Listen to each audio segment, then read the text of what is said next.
Dear students, राजकीय कन्या महाविद्यालय करौली के इस यूट्यूब कार्यक्रम में चैनल पर हम क्लासेज ले रहे हैं और बीए प्रथम वर्ष राजनीति विज्ञान विषय में पॉलिटिकल साइंस सब्जेक्ट में जो हमारा प्रथम प्रश्न पत्र है उसमें हम चर्चा कर रहे हैं आधुनिक राजनीति विज्ञान। पिछले वीडियोज़ में हमने बात की थी राजनीति विज्ञान विषय का जो अर्थ है, उसकी प्रकृति, उसका क्षेत्र आदि के बारे में हमने बात की थी। तो हमने आपको बताया कि राजनीति विज्ञान विषय को हम दो दृष्टिकोणों से देखते हैं। हम अपने अध्ययन की सुविधा के लिए इस राजनीति विज्ञान विषय में दो दृष्टिकोण प्रचलित हैं, परंपरावादी दृष्टिकोण और दूसरा है आधुनिक दृष्टिकोण अथवा समसामयिक दृष्टिकोण। तो इन दोनों दृष्टिकोणों का राजनीति विज्ञान के अर्थ के संदर्भ में, इसकी परिभाषाओं के संदर्भ में, इसके क्षेत्र के संबंध में, इसकी विशेषताओं के संबंध में अपने अलग अलग मत हैं। अलग अलग तरीके से इन्होंने इसको परिभाषित किया है, इसकी विशेषताएं बताई हैं। पिछले वीडियोज़ में हमने परंपरावादी राजनीति विज्ञान के बारे में बात की थी, आधुनिक राजनीति विज्ञान की राजनीति विज्ञान परिभाषा के बारे में हमने बात की थी। आज हम बात करने जा रहे हैं आधुनिक जो राजनीति विज्ञान का दृष्टिकोण है, मॉडर्न पॉलिटिकल साइंस की जो अप्रोच जो है उसकी क्या प्रमुख विशेषताएं हैं। उन प्रमुख विशेषताओं के बारे में आज के वीडियो में हम बात करने जा रहे हैं। देखिए, इस आधुनिक राजनीति विज्ञान की शुरुआत कब हुई और परंपरावादी राजनीति विज्ञान कब समाप्त हुआ, इसको बताने के लिए हमारे पास कोई निश्चित दिन नहीं है, कोई निश्चित वर्ष नहीं है, दिनांक नहीं है जिससे हम ये कह सकें, ये दावा कर सकें कि इस दिन से परंपरावादी राजनीति विज्ञान समाप्त होकर के आधुनिक राजनीति विज्ञान शुरू हो गया। आधुनिक राजनीति विज्ञान का जो आगमन हुआ राजनीति विज्ञान में, इस विषय में, ये आधुनिक दृष्टिकोण जो है, इस आधुनिक दृष्टिकोण की शुरुआत अमेरिका से मानी जाती है। अर्थात इस कार्य की शुरुआत जो की गई वो अमेरिकी राजनीति शास्त्रियों, अमेरिकी राजनीति वैज्ञानिकों द्वारा की गई। उन्होंने राजनीति विज्ञान को एक नए दृष्टिकोण से देखना शुरू किया और उन्होंने इस बात पर बल दिया कि अगर राजनीति विज्ञान को अपनी उपयोगिता बनाए रखनी है, अपने आप को उपयोगी विषय साबित करना है, तो इसे बदलना होगा, इसमें कुछ परिवर्तन करने होंगे। तो इस परिवर्तन के लिए जो प्रयास किए गए, इसी दृष्टिकोण को आधुनिक राजनीति विज्ञान का नाम, मॉडर्न पॉलिटिकल साइंस का नाम दिया गया। जब हमने आधुनिक राजनीति विज्ञान की परिभाषा की बात की थी तो आपको बताया गया कि आधुनिक राजनीति विज्ञान अब राज्य और सरकार के अध्ययन तक अपने आप को सीमित नहीं करता, वह व्यक्ति के राजनीतिक व्यवहार का अध्ययन करना चाहता है।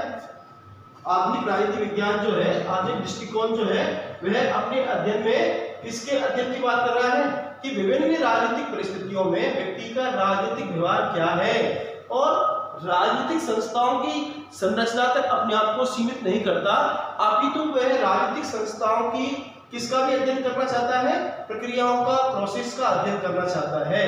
ये विभिन्न राजनीतिक संस्थाएं जो हैं, इन संस्थाओं को प्रभावित करने वाले, इनकी प्रक्रियाओं को, इनकी प्रोसेस को संचालित करने वाले कौन से कारक हैं, उन कारकों को भी अपने अध्ययन में शामिल करना चाहता है।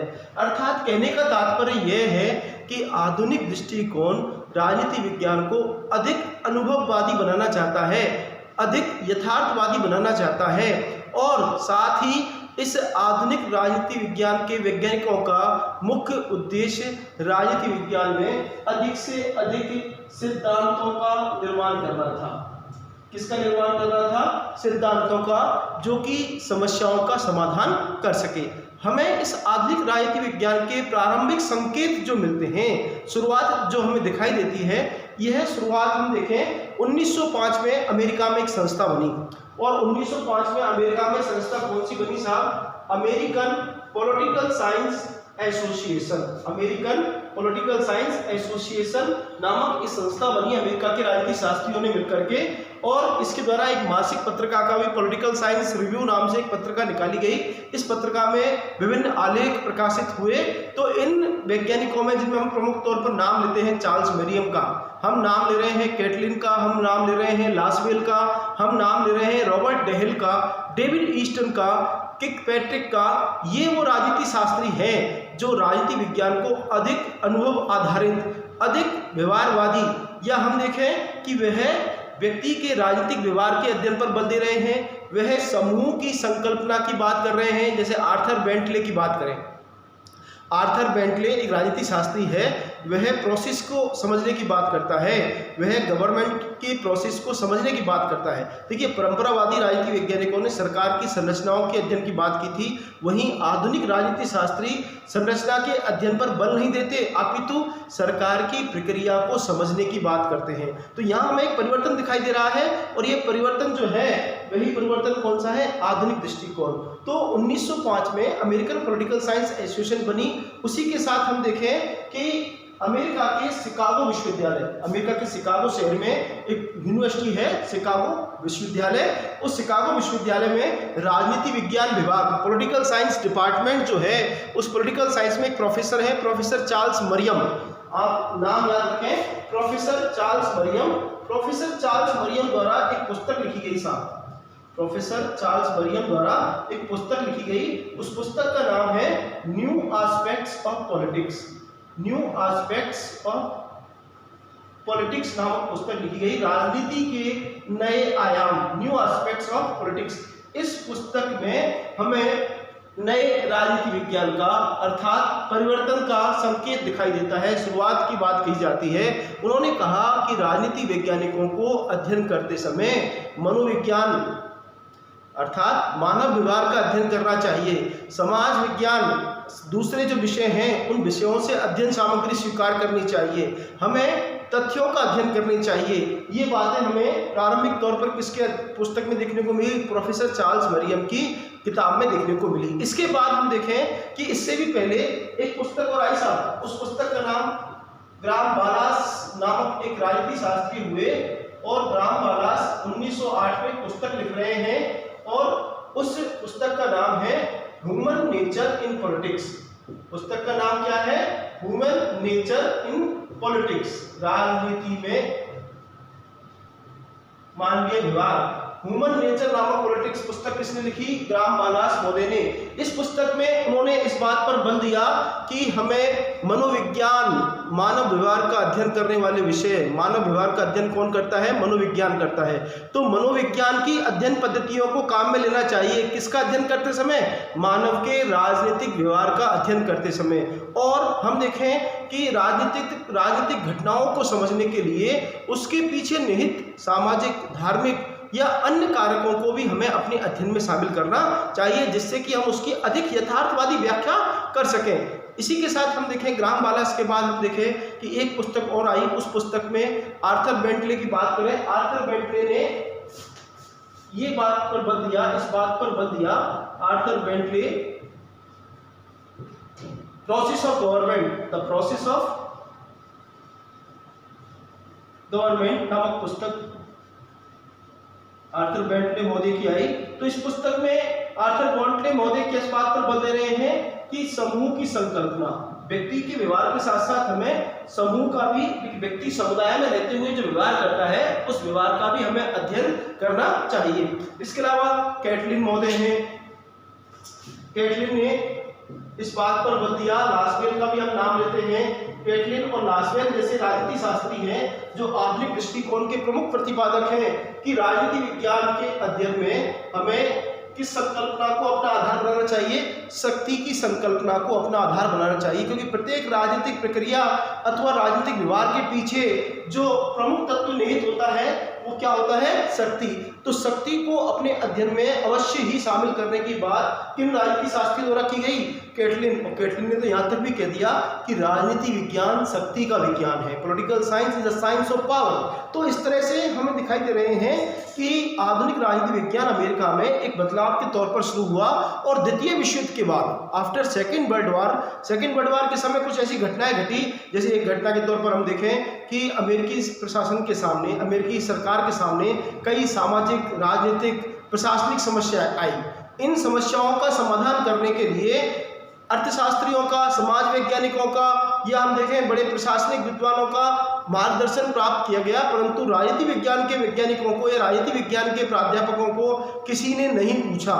क्यों नहीं पूछा? क्योंकि राजनीति विज्ञान विषय की व्यवहारिक उपयोगिता बहुत कम थी और इस घटना ने राजनीति वैज्ञानिकों के मन में बड़ा असंतोष पैदा किया, दुख पैदा किया और इस घटना ने बाध्य किया राजनीति वैज्ञानिकों को कि वह अपने आप को बदलें, अपने विषय की उपयोगिता साबित करें, अपने विषय में भी सिद्धांतों का निर्माण करें और सिद्धांत निर्माण के लिए नए नए शोध करें, समस्याओं के समाधान में अपना योगदान दें। तो इस प्रकार उन्होंने परंपरावादी राजनीति विज्ञान से अपना पीछा छुड़ाने के लिए और एक नए राजनीति विज्ञान की नींव रखने के लिए जो दृष्टिकोण स्वीकार किया, वह दृष्टिकोण कौन सा दृष्टिकोण है?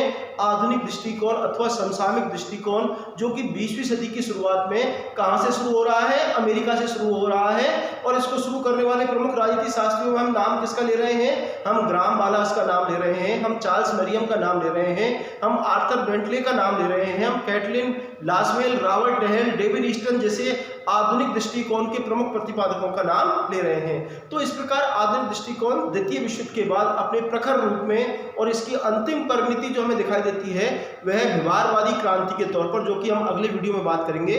आप इस YouTube चैनल को सब्सक्राइब जरूर कर लें, नीचे लाल बटन जो है उस लाल बटन को दबा करके सब्सक्राइब आप इसको जरूर कर लें, जिससे कि आपको इस विषय से संबंधित और भी जो वीडियो लेक्चर हैं वो समय समय पर आपको प्राप्त होते रहें। तो इस चैनल को आप सब्सक्राइब अवश्य कर लें।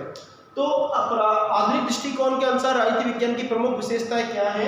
पहली विशेषता है अध्ययन मुक्तता। देखिए, परंपरावादी राजनीति वैज्ञानिक जहां अपने आप को राज्य और सरकार के अध्ययन तक सीमित कर रहे थे, वहीं आधुनिक राजनीति वैज्ञानिकों ने इस बात पर बल दिया कि हमें विभिन्न राजनीतिक परिस्थितियों में व्यक्ति का जो राजनीतिक व्यवहार है, उस राजनीतिक व्यवहार को निर्मित करने वाले सामाजिक, धार्मिक, आर्थिक, नैतिक आदि कारकों को भी हमें अपने अध्ययन में शामिल करना चाहिए। तो इस प्रकार इन्होंने अपने अध्ययन के दायरे को राज्य सरकार से बढ़ा करके विभिन्न राजनीतिक प्रक्रियाओं को, विभिन्न कारकों को अपने अध्ययन में खुले रूप में स्वीकार कर लिया। तो इस प्रकार अध्ययन मुक्तता इसकी पहली विशेषता। दूसरा है वैज्ञानिकता। वैज्ञानिकता से क्या तात्पर्य है कि आधुनिक वैज्ञानिक जो हैं, आधुनिक राजनीति शास्त्री जो हैं, वह अपना अध्ययन करने के लिए किस पर बल दे रहे हैं? वह अपना अध्ययन करने के लिए तथ्यों के संग्रह पर बल दे रहे हैं, साहब, फैक्ट्स। इस पर बल दे रहे हैं, फैक्ट्स, तथ्यों के, कि व्यक्ति के राजनीतिक व्यवहार का अगर हम अध्ययन कर रहे हैं या राजनीतिक संरचनाओं की प्रक्रियाओं का अगर हम अध्ययन कर रहे हैं, तो राजनीति वैज्ञानिकों को उसमें से क्या ढूंढने चाहिए? तथ्य ढूंढने चाहिए, उन तथ्यों का संग्रह करना चाहिए, संग्रह करने के साथ ही उनका वर्गीकरण करना चाहिए और वर्गीकरण करने के साथ ही हम देखें उनको क्या, उनमें से हम देखें क्या करना चाहिए? सामान्यीकरण करना चाहिए और सामान्यीकरण करने के पश्चात अपने क्या निकालने चाहिए? निष्कर्ष निकालने चाहिए। और इसमें वह दूसरे विषयों से जो अध्ययन पद्धतियां हैं, जैसे गणित का या सांख्यिकी का या अर्थशास्त्र का या मनोविज्ञान का या दूसरे प्राकृतिक विज्ञानों की अध्ययन पद्धतियों को अपने काम में, तो यह राजनीति विज्ञान को कैसा स्वरूप प्रदान करना चाहते हैं? वैज्ञानिक स्वरूप प्रदान करना चाहते हैं। तीसरी प्रमुख विशेषता जो है वह महत्वपूर्ण विशेषता है कि आधुनिक राजनीति वैज्ञानिक राजनीति विज्ञान को किससे मुक्त करना चाहते हैं, किससे अलग करना चाहते हैं? सब मूल्यों से। जहां परंपरावादी राजनीति वैज्ञानिक मूल्यों से भरा पड़ा है, वहीं आधुनिक राजनीति शास्त्रियों का ये मत है, यह स्पष्ट मत है कि राजनीति वैज्ञानिकों के अपने व्यक्तिगत मूल्यों, जैसे हम देखें स्वतंत्रता है, समानता है, भ्रातृत्व है, ये व्यक्ति के अपने व्यक्तिगत मूल्य जो होते हैं, अगर वो उसके अध्ययन में शामिल हो जाते हैं तो उसका अध्ययन प्रभावित होता है। और हम देखें कि निरपेक्ष या निष्पक्ष राजनीतिक सिद्धांतों का निर्माण नहीं हो पाता, जो कि राजनीति विज्ञान की एक सबसे बड़ी कमजोरी है आधुनिक राजनीति वैज्ञानिकों के अनुसार। तो वह आधुनिक राजनीति वैज्ञानिक अपने अध्ययन को मूल्यों से मुक्त करना चाहते हैं। इसके अलावा आधुनिक राजनीति शास्त्री अपने अध्ययन को कैसा बनाना चाहते हैं? जहां यथार्थवादी बनाना चाहते हैं और साथ ही वह कैसे हैं? व्यवहारपरक भी हैं। देखिए, परंपरावादियों ने जो गलती की कि वह आदर्शवादी अध्ययन करते थे। परंपरावादी कैसा अध्ययन कर रहे हैं? कल्पना लोक का अध्ययन कर रहे हैं या आदर्शवादी अध्ययन कर रहे हैं। वहीं आधुनिक वैज्ञानिक जो हैं वह यथार्थवादी की वर्तमान में क्या हो रहा है, उनका इस बात से सरोकार नहीं है क्या होना चाहिए, अपितु वह इस बात पर बल दे रहे हैं कि क्या हो रहा है, व्हाट इज गोइंग ऑन अपने आसपास। हालांकि अरस्तु ने भी इसको देखा कि वह 158 देशों के संविधानों का अध्ययन करता है अरस्तु, परंतु आधुनिक राजनीति वैज्ञानिक जो है वो विभिन्न राजनीतिक प्रक्रियाओं को समझने, उनकी व्याख्या करने, उनका वर्गीकरण करने, उनका सामान्यीकरण करने और उसके आधार पर निष्कर्ष निकालने के आधार पर अपने सिद्धांतों का निर्माण करते हैं। तो इस रूप में आधुनिक वैज्ञानिक कैसे हैं? यथार्थवादी हैं, व्यवहार करते हैं, अनुभवात्मक अनुभव करते हैं हम किसके आधार पर? इंद्रियों के आधार पर। तो इंद्रियों के आधार पर अनुभव परक जो ज्ञान होता है वह ज्ञान विश्वसनीय होता है और वह ज्ञान प्रमाणिक होता है। प्रमाणिक ज्ञान की आवश्यकता के कारण आधुनिक राजनीति वैज्ञानिक अनुभववादी दृष्टिकोण स्वीकार करते हैं। अनुभववादी दृष्टिकोण के साथ साथ आधुनिक राजनीति वैज्ञानिकों का यह भी प्रमुख मानना है कि जो हम अध्ययन कर रहे हैं वह अध्ययन किस पर अध्ययन होना चाहिए? शोध पर आधारित, रिसर्च करना है। ज़्यादा से ज़्यादा हमें क्या इकट्ठे करने हैं? तथ्य इकट्ठे करने हैं। इन तथ्यों के आधार पर हमें क्या करना है? शोध करना है। और शोध के लिए नए नए डायग्राम, नए मॉडल, नई टेक्निक्स या नए सिद्धांत, हमें चार्ट, ग्राफ, कंप्यूटर आदि का प्रयोग करना है। और हमें इनका प्रयोग शोध करते समय और हमें शोध करते का उद्देश्य क्या है? जिससे हम किसका निर्माण कर सकें? सिद्धांत निर्माण कर सकें। और सिद्धांत निर्माण करने से राजनीति विज्ञान विषय का जो दायरा है या राजनीति विज्ञान विषय का जो क्षेत्र है वो अपने आप में विस्तृत हो जाएगा। राजनीति विज्ञान और अधिक अपने आप को वैज्ञानिक बना लेगा। तो आधुनिक वैज्ञानिकों का यह प्रमुख बल है कि वह शोध के साथ साथ किस पर भी बल दे रहे हैं? सिद्धांत निर्माण पर। और एक आधुनिक राजनीति विज्ञान की एक प्रमुख विशेषता ये है कि आधुनिक राजनीति वैज्ञानिक अंतर अनुशासनात्मक इंटरडिसिप्लिन अप्रोच को स्वीकार करते हैं, इस पर बल देते हैं। यह क्या है? देखिए, एक विषय का अध्ययन करते समय जो दूसरे अन्य विषय हैं उन दूसरे अन्य विषयों से अध्ययन सामग्री स्वीकार करना, इस दृष्टिकोण को अंतः अनुशासनात्मक दृष्टिकोण कहा जाता है। और राजनीति विज्ञान में इस दृष्टिकोण को आधुनिक राजनीति शास्त्रियों द्वारा स्वीकार किया गया। अर्थात अब ये माने जाने लगा कि राजनीति विज्ञान के अध्ययन करते समय हमें मनोविज्ञान, समाजशास्त्र या अर्थशास्त्र या गणित या हम देखें जीव विज्ञान आदि जो दूसरे विषय हैं, जैसे हम देखें व्यवस्था सिद्धांत है, तो ये व्यवस्था सिद्धांत प्राकृतिक जीव विज्ञान में है। तो इस व्यवस्था सिद्धांत को जीव विज्ञान से लेकर के समाजशास्त्र में लाया गया और समाजशास्त्र से हम देखें किसने स्वीकार कर लिया? राजनीति विज्ञान में स्वीकार कर लिया। ऐसे ही देखें हम मांग और पूर्ति का सिद्धांत अर्थशास्त्र का सिद्धांत है। इस अर्थशास्त्र के सिद्धांत को अगर हम राजनीति विज्ञान का अध्ययन करते समय काम में ले लेवे तो ये हमारे लिए उपयोगी होगा। और इसी को हम क्या कह रहे हैं? अंतः अनुशासनात्मक। जैसे हम देखें समाजशास्त्र में संस्कृति, समाज, धर्म ये प्रमुख अवधारणाएं हैं और इन अवधारणाओं को हम राजनीति विज्ञान, तो राजनीतिक संस्कृति की बात करें, राजनीतिक समाजीकरण की बात करें, राजनीतिक आधुनिकीकरण की बात करें, तो ये हमारे अध्ययन को और अधिक स्पष्ट करने और अधिक समझाने, व्याख्या करने, उसके आधार को मजबूत करने में हमारी सहायता करते हैं। तो इस प्रकार यहाँ अंतः अनुशासनात्मक दृष्टिकोण को स्वीकार करने की बात की जा रही है। इसके अलावा हम देखें कि राजनीति विज्ञान विषय को अपनी एक स्वतंत्र पहचान होनी चाहिए। राजनीति विज्ञान विषय अब तक दर्शन शास्त्र पर आधारित था, कानून से सीमित था या इतिहास से जकड़ा हुआ था, क्योंकि परंपरावादियों ने ऐतिहासिक, दार्शनिक, कानूनी, संस्थात्मक आदि आदर्शवादी निगमनात्मक पद्धतियों का प्रयोग किया। तो आधुनिक वैज्ञानिक इस बात से परेशान हैं, इस बात को हटाना चाहते हैं। वह राजनीति विज्ञान में अपनी मौलिक पहचान स्थापित करना चाहते हैं, तो अपने स्वयं के सिद्धांत स्थापित करना चाहते हैं और वे चाहते हैं कि इस विषय का अपना एक स्वतंत्र अस्तित्व स्थापित होना चाहिए। इसी के साथ राजनीति आधुनिक दृष्टिकोण की एक प्रमुख विशेषता ये भी है कि वह राजनीति विज्ञान विषय के जो सिद्धांत हैं, इन सिद्धांतों की कुछ उपयोगिता होनी चाहिए। और यह उपयोगिता कैसे होनी चाहिए कि राजनीति विज्ञान के वैज्ञानिक अपने सिद्धांतों के माध्यम से समाज की, प्रशासन की, देश की, दुनिया की समस्याओं का क्या कर सकें? मूल्यांकन कर सकें। और मूल्यांकन करने के साथ साथ उनका क्या भी कर सकें? समाधान, उनका सॉल्यूशन कर सकें। तो इस उद्देश्य से आधुनिक राजनीति वैज्ञानिकों को अपना काम करना चाहिए। तो ये सब नई बातें हमें पहली बार 20वीं सदी में या और विशेष तौर पर द्वितीय विश्व युद्ध के बाद देखने को मिली। तो इसी कारण हमने इस परिवर्तन को क्या नाम दे दिया गया? आधुनिक अथवा समसामयिक दृष्टिकोण। तो आज हमने इसकी प्रमुख विशेषताओं की बात की थी। तो हमारा प्रथम चैप्टर जो है राजनीति विज्ञान का अर्थ, क्षेत्र और उसकी प्रकृति, और हमने बताया कि साहब परंपरागत दृष्टिकोण और आधुनिक दृष्टिकोण। आज हमने आधुनिक दृष्टिकोण के अनुसार राजनीति विज्ञान की प्रमुख विशेषताओं के बारे में बात की। आपसे पुनः आग्रह कि आप इस YouTube चैनल को अधिक से अधिक सब्सक्राइब करें और शेयर करें। धन्यवाद।